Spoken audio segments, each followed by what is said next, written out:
Hello everyone, today we're going to make a reaction to the illusion of Ghostface. This was made by Tyler Animate. I reacted to Leprechaun and Jason, so this is about Ghostface. Original link in the description and I'll start the video. Excuse me? Ghostface reawoke the slasher genre in the 90s, but how has his costuming and ever-altering identity changed ever since? Let's go through his evolution and find out. In the original Scream, Ghostface wears a sparkly robe with square arm tatters and pointed frills on the bottom edges. More ghoulish masks were considered before settling on the peanut-eyed ghost mask. A second mask that's wider, has thinner eyes, a smaller nose, and smaller mouth, along with a lighter neck piece, is also worn by Ghostface, who uses a voice changer to taunt his target, Sydney. As victims gradually get picked off, Sydney ultimately faces her tormentor, who reveals himself to be her boyfriend, Billy Loomis, and his peer-pressured friend, Stu. They explain that her philandering mother broke up Billy's parents, so they took her out and planned to finish Sydney off too. But Stu gets a TV tossed on him, and Billy is taken out by multiple shots.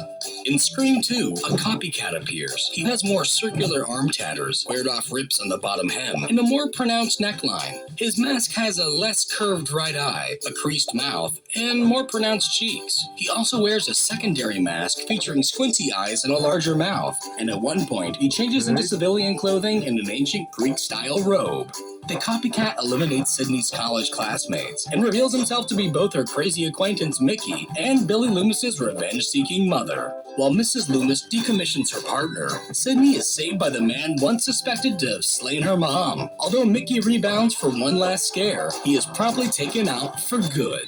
Yet, Ghostface is back in Scream 3. This time his mask lacks the former mouth crease and has more curved eyes. Additionally, he wears a secondary mask with larger eyes and briefly hides inside of a prop body bag. He also now uses a magical voice changer that can sound like anyone he wants.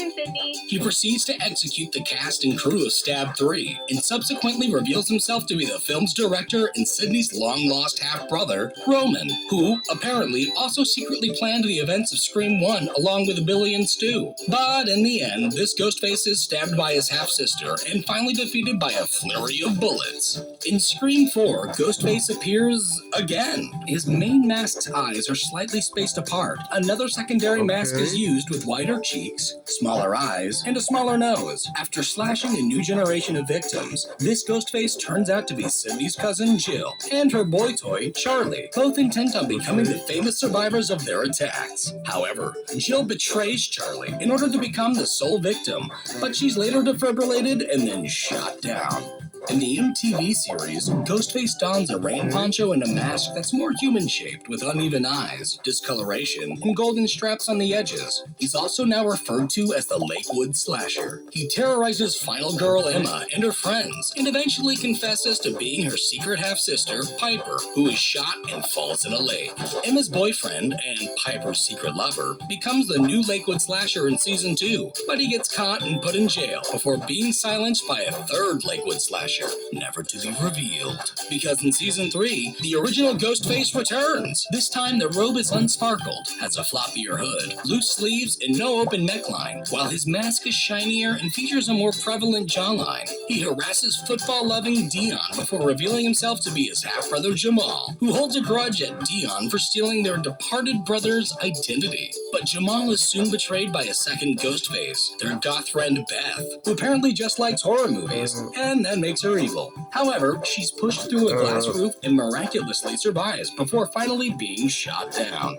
Outside of the original Scream series, a Ghostface parody also appears as the emotive villain in Scary Movie, causing confusion among casual movie fans who still mistake the two franchises for one another. Another parody, Shriek If You Know What I Did Last Friday the 13th, features a Jason Voorhees-like villain that accidentally melts his hockey mask into a lumpy Ghostface appearance. And in Jay and Silent Bob Strike Back, a wide-cheeked Ghostface appears, but turns out to be an orangutan on the set of the then make-believe Scream 4. Oh, and just for fun, you can also play as Ghostface, sporting a more tactical-looking coat with floating straps, in Dead by Daylight. He comes in a variety of different color variations, including a devil version. But as far as we're concerned, nothing beats a classic. Thanks for watching, liking, and commenting. And thank you to the patrons